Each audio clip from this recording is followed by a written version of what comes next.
जय माता की। आप सभी का हमारे YouTube चैनल जय माता की में बहुत बहुत स्वागत है। आज हम भगवान भोलेनाथ के 21 अवतारों की कथा में भगवान शंकर के 9वें अवतार पिप्पलाद अवतार के बारे में जानेंगे। उससे पहले यदि आप हमारे चैनल पर अभी नए आए हैं तो चैनल को सब्सक्राइब कर लीजिए और घंटी जैसे दिखने वाले बटन को भी दबा लीजिए ताकि आने वाली वीडियो की नोटिफिकेशन सबसे पहले आपके पास पहुंच सके।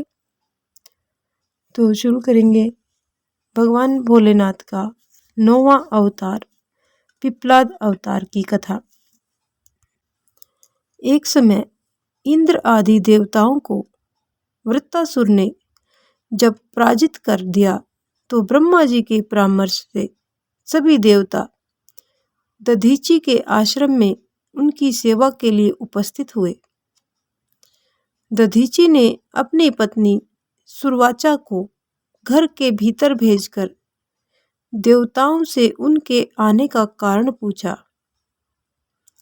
तो स्वार्थी देवों ने दधीची से उनकी अस्थियों की मांग की। दधीची ऋषि ने भगवान शंकर का ध्यान कर अपना शरीर त्याग दिया और इंद्र ने शीघ्र ही कामधेनु से उनकी अस्थियां निकलवा ली और त्वष्टा के निरीक्षण में विश्वकर्मा को सुदृढ़ वज्रमय अस्त्र बनाने का आदेश दिया। उस अस्त्र से वृत्तासुर का प्रहार करके इंद्र ने विजय प्राप्त की। इस प्रकार ऋषि दधीची की हड्डियों से अस्त्र बनाकर देवताओं ने शत्रुओं पर विजय प्राप्त की और इंद्र ने अपने राज्य को वापस प्राप्त कर लिया।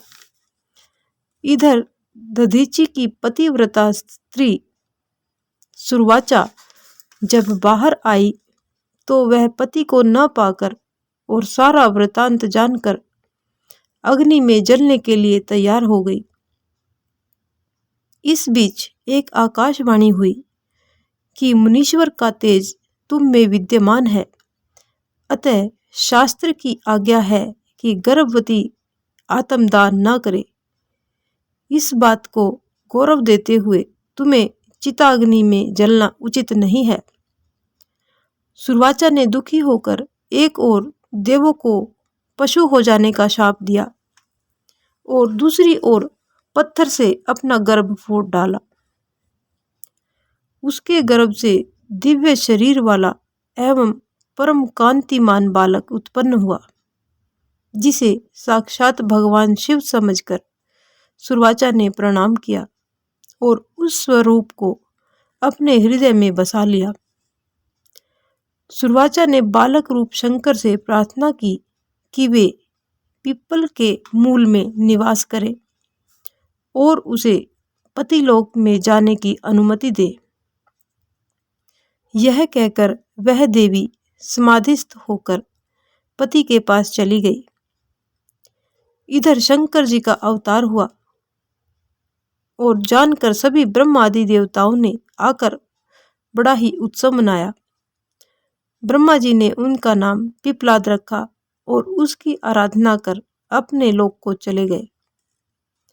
एक दिन पिप्पलाद ने राजा अरण्य की रूपवती कन्या पर मुग्ध हो कन्या के पिता से कन्या की मांग की और उनके इनकार करने पर कुल सहित नष्ट करने की धमकी भी दे डाली।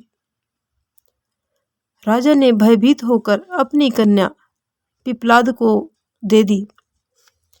पद्मा ने पति के रूप में यौवन की उपेक्षा करके तन मन से उसकी सेवा की। युवती पद्मा ने रमण करके वृद्ध मुनि पिप्पलाद युवा हो गए और उन्होंने पद्मा से अपने ही समान 10 पुत्र उत्पन्न किए। पिप्पलाद मुनि के रूप में अनेक लीलाएं करके भगवान शिव अपने स्वरूप में वापस लौट आए। इस प्रकार से यह भगवान भोलेनाथ का 9वां अवतार पिप्पलाद अवतार की कथा यहीं पर संपन्न होती है। यदि आपको हमारी ये कथा पसंद आए तो एक लाइक का बटन अवश्य दबा दीजिए। भगवान भोलेनाथ के 10वें अवतार वैश्वनाथ अवतार, इसके बारे में हम अपनी अगली वीडियो में जानेंगे।